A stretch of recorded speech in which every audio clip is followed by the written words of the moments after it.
adventure on Pipeman on W4CY Radio.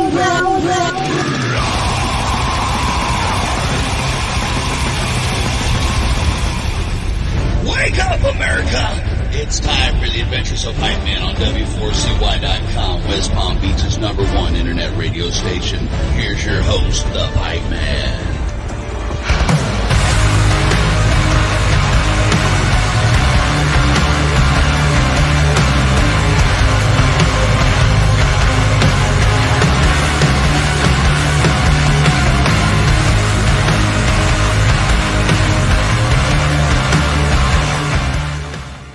This is the Pipeman here on the Adventures of Pipeman W4CY Radio, and I'm here with our next guest who, it's been a little while, but we met on the other side of the world from where I'm at now, and I'm not even at my home now. I'm in Costa Rica right now, and we had the time zones totally are messed up because I was ready for them about an hour ago, but we don't change the time zones in Costa Rica. Europe and UK hasn't changed their time zone yet, and the United States changed it, so I don't think anybody in the world has any clue what time it is right now. But we're here, and we're here with MONKEY3. How are you, bro? Hi, I'm all right. Here it's 8 p.m. in Switzerland. Yeah, so it's 1 p.m. here in Costa Rica. And it's funny because the interview was set up on Eastern time zone because that's my normal time zone. And it's like now, like a couple days ago, we were an hour away from Eastern time zone. Now we're 2 hours away. So it's like you just have at this time of year, I deal with it all the time too. Like I have clients in Europe and the UK and Australia. And there's even like half-hour time zones. Did you know that? No, I didn't know that. It's like so weird to me, but no matter where you are in the world, you guys are badass musicians, and I am loving the new track Collision. Absolutely. And I even love the visualizer video. Like most visualizer videos, I'm like, okay, well, I'll just listen to it. But I was watching, I was like, man, this is really cool. So tell us a little bit about it. About the track or the video, or both? Both. Well, the track, is the second track of the record, and the idea was to have the first part of the track with almost entirely electronic, digital sounds, electronic sounds. Just have like an analog bass and a bit of guitar, but the idea was really centered about those electronic sounds. And then comes the second part where you have all the analog sound of the band that kicks in and that beat the shit up of the electronic sound, Right. Yeah, that sort of collision between, the man and the machine, basically. And it ends up as a big chaos and, we don't know what will happen. So that was basically the idea of the track, and the visualizer is also about that, like sort of half man, half machine, in kind of a weird world. I won't say like a Terminator thing, but got that vibe in it, And it was the idea of having that sci-fi kind of vibe into it. It's not so far from reality today with AI and everything that's going on. As a matter of fact, there's a conference that I do radio coverage for radio broadcasting, podcasting industry, that they're doing a keynote speech with a human and a humanoid using AI. Yeah, that's weird. Right? Like, so your visualizer is not that far off. It's almost like it's not even science fiction in 2024. Yeah, that was the point, actually. Right? So, and then you have the new album, Welcome to the Machine. Again, appropriate for 2024 because It is the year of the machine. Like even in our industry, like there's so much, like in my industry, so much AI is getting thrown at us to do things. Like even this interview, I will probably use AI to write the show notes for it because the AI does it a lot quicker than I do, and it's pretty on the money. And I edit it, because it's not right all the time, and it's not grammatically right, but it takes a lot of work off my hands. But then there's the controversy as a musician, and I think I'm on that controversy. Is like, I don't think AI should be making music. Music is an art, and music is something that is from human expression and emotion. And I'd rather see a badass musician like you playing music than somebody punching a couple keys and then all of a sudden it makes a song. Yeah. To be fair, I don't know what to think about it yet. Right? I have not figured it out. It's too new to understand it. But the thing is, I don't think that AI might be a bad thing. I would say that it depends who and why you will use it. Yeah, exactly. Who uses it and for what purposes, you use it. I agree. And history teaches us that a lot of times some nice things were used by some not very nice people. True. Very, very true. And So, I think it's already happening in 2024 too. maybe I don't know. I don't know. For me, it's a bit too fresh to really understand what's going on with that. But it kind of scares me, actually. It has scared me since the 80s. Like even in the 80s, I was like, the machines are going to take over. Now, like you were saying, I agree. There's a time and place in what you're using it for. Me as a radio personality, my artistic ability is being on the radio, being on a podcast, okay? But it doesn't have to mean I have to write the show notes and do this. Like, of course, you had to before, but now if I could spend more time just doing better interviews and having the AI write up the synopsis of that interview, then I think it's a benefit.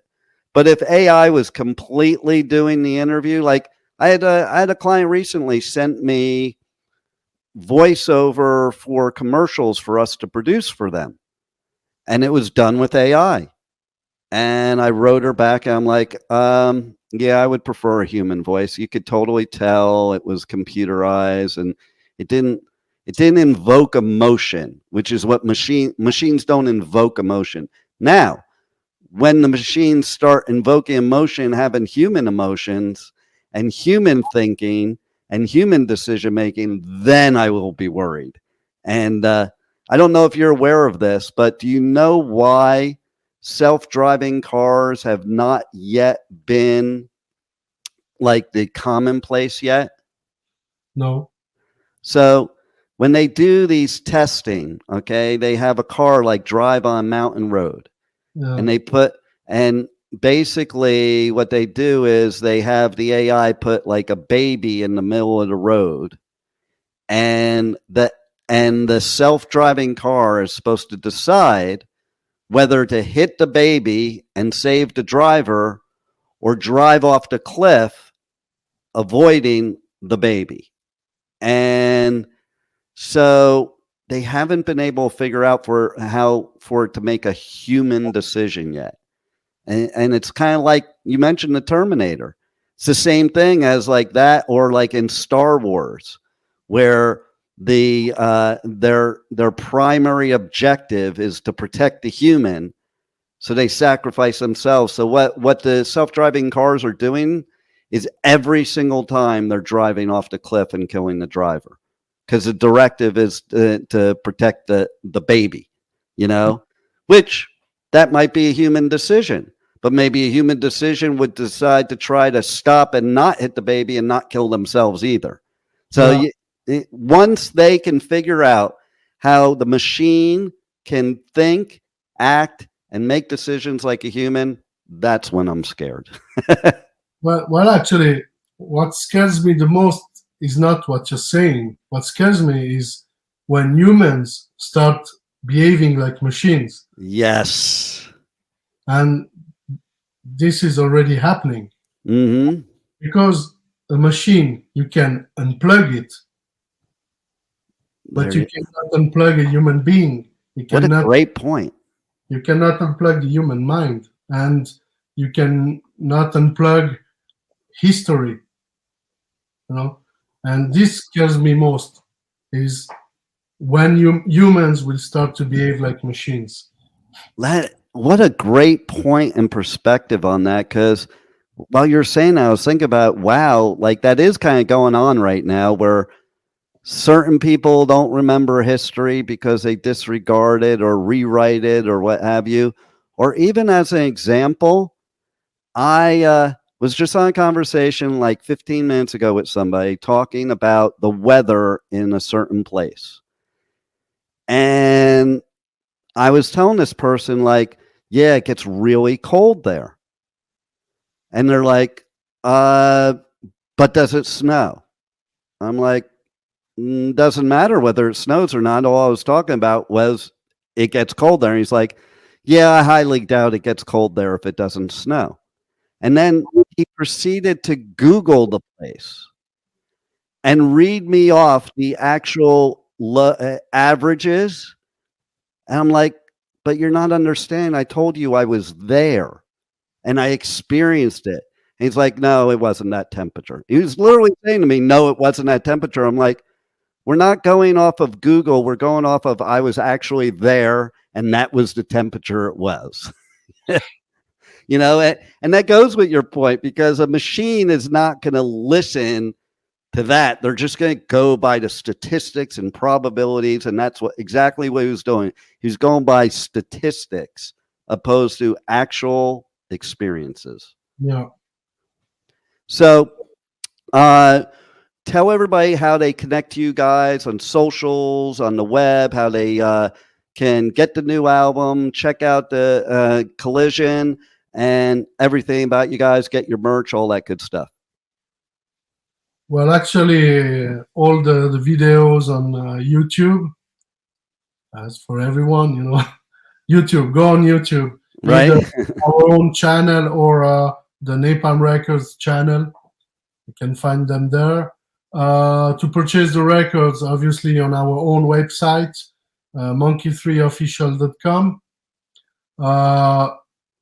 Shows are there too, and tickets for the upcoming tour are there too. Obviously, you can buy the record, LPs and CDs on the Napalm Record web shop, or go to your local record store. How about that? Go to the record store and buy records. But you can still listen to it on Spotify or whatever streaming platform we find these days. But buy records. If you love music, buy records. Or go to the shows. That's where music happens. Oh, there's nothing like a live show. You know, that's just... At the live show, you can buy records and merch. There you go. And talk to musicians. And have fun, and have some beers and whatever.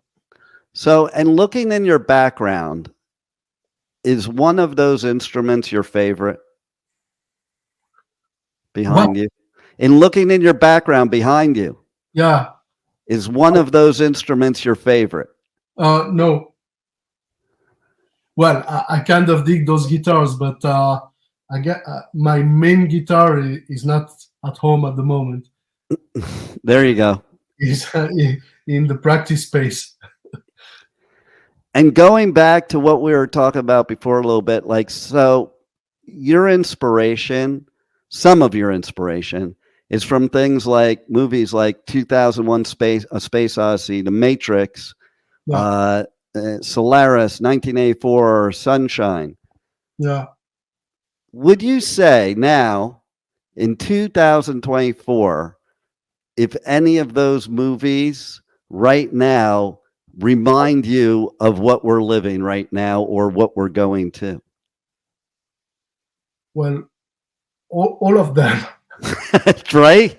But I would say that the book Brave New World Mm, might be something we are experiencing now. yeah. Uh, you know, I would say that the Matrix might be something that looks way more real than when the movie was released. Right? You I know, think about that one a lot nowadays. I'm like, and but yeah, obviously, all those movies or books, they. Sometimes I ask myself, is those masterpieces predicting the future, or the future is becoming like we might have think about what it could be, and we push it to be like that. I don't know. I wonder that all the time too. I wonder if like they put out these movies because they already have the technology and they're getting people used to it, or if people watch these movies, they're like brainiacs and they figure a way to make it true. Yeah, maybe. Or maybe but they just did those movies because they had good stories to tell. So when you have a good story to tell, you do it. And That's right. they weren't thinking that much about what could happen. Because I mean, when you watch a movie like Terminator, it's an action movie basically, but the idea behind it, could we imagine that it would have been not like the movie, but that we are coming close to that? Yeah. In the 80s, we were not thinking about that. No. I even take a movie like, okay, so I'm in Costa Rica right now, and I take a movie like Planet of the Apes, and just the other day, somewhere I was at, I was like, oh my God, that could so happen. Because, like, these monkeys are so freaking smart. And it's like, I'm just thinking, we're getting dumber and they're getting smarter. So you never know. And No. I think that's what music's about too. I think music is an expression, but it's also something that, paints in a picture and makes you think. And I think that's what happens with your music, in my opinion. I listen to it and it brings me on a journey somewhere else. And in 2024, I need as many journeys somewhere else that I can get. Actually, it's the purpose of that record is to Right. obviously there's a concept behind it, and we tried to express our feelings and emotions towards that concept. But Yes. the main thing, because it's still music, is just to be entertaining Yes. in some way. So we just work on trying to be entertainers, but also trying to share some ideas, thoughts, stuff like that. Love it. The people that will listen to the record will maybe feel it too. We'll see. There it is. I'm sure they will. And is there any final thoughts you want to leave our listeners with? Anything that we haven't covered already? Go buy records to a record shop. Like this, like those. And I have a story for that. When I was a kid, well, there was no internet, nothing. And every Saturday morning, I was going to the record shop in my hometown here in Lausanne, Switzerland, with my dad. And he was like giving me a few bucks and saying, okay, choose a record. And the first time we did that, we were in the record shop where my dad used to go every weekend. And David Bowie was there because he was living in Lausanne at the time. Wow. And when I bought my first record, it was the same day that David Bowie was buying records in the same record shop. Wow. That is pretty cool. And I bought a Rolling Stone record. You know, that's where I think a lot of people are missing some great experiences. Like I've had so many great experiences at record stores and just buying albums, and it was a full experience. Like I would sit there and like, first of all, I'd listen to the album over and over again, and it wouldn't be like track. You listen to the whole thing. I would look at all the artwork. I remember even, okay, so interesting, what a brilliant marketing plan. But I remember I was a big Beatles fan when I was a kid, and I would buy albums to find the clues that Paul McCartney was dead, because they had that whole thing, the 1969 radio show where he was dead, and they put the clues on all these albums. Or you would get these albums and play them backwards to hear what they said backwards, or just so many different experiences and stuff that I think that's the complete artistry of music. It's not just the music itself, it's everything goes along with it, the whole experience. And you know, you always that. Yeah, and you bought albums, you didn't even know what they sounded like, okay? You just bought them because of that artistry first. Yeah. And then you listened to it. Like, funny story, probably unpopular, but the first time I bought Back in Black, I hated the album, but because I spent money on it, I just kept playing it over and over again, and then I started to love it. And I think that's what people miss today, because not every song that you listen to, do you love it the first time you hear it, because you hear different things every time you listen to it again. Yeah, and actually you should not listen to Back in Black. You should listen to the album Power Rage. That's right. I agree. I'm totally team Bon Scott, by the way. And that's probably why I didn't like Back in Black. You know, I'm also team Paul Di'Anno too, which dates me a little bit, because how many Maiden fans nowadays even know who that is, that are not old school Maiden fans, you know? Yeah. So any shows coming up or festivals coming up in the next year that you want to talk about or can talk about? Yeah, we start the tour for the album end of April. So go on our website, all the dates are there, tickets, everything. Nice. Definitely, they have to go to your live show for sure. Get and buy the album at the live show. Some fun, share the whole thing with us, having a beer together after the show, everything. It's a fun experience. It is. And I'll probably be at Hellfest again this year, because that is a badass festival. Yeah, but we won't play there this year. Yeah, unfortunately. But if you happen to be there, I did already get my press credentials, so I should be there unless something happens, but I should be there. Because anybody that has never gone to Hellfest, they're missing out. That's certainly a severe experience there. That's true. Yeah. And so I'm glad I met you then. I'm glad I'm talking to you now. Your music just keeps getting better and better, and everybody has to support you or they can't listen to my show. Perfect. Thank you. Thanks a lot for being here, and thanks for being on the Adventures of Pipeman. You're welcome. See you next time. Absolutely. Cheers. Bye-bye.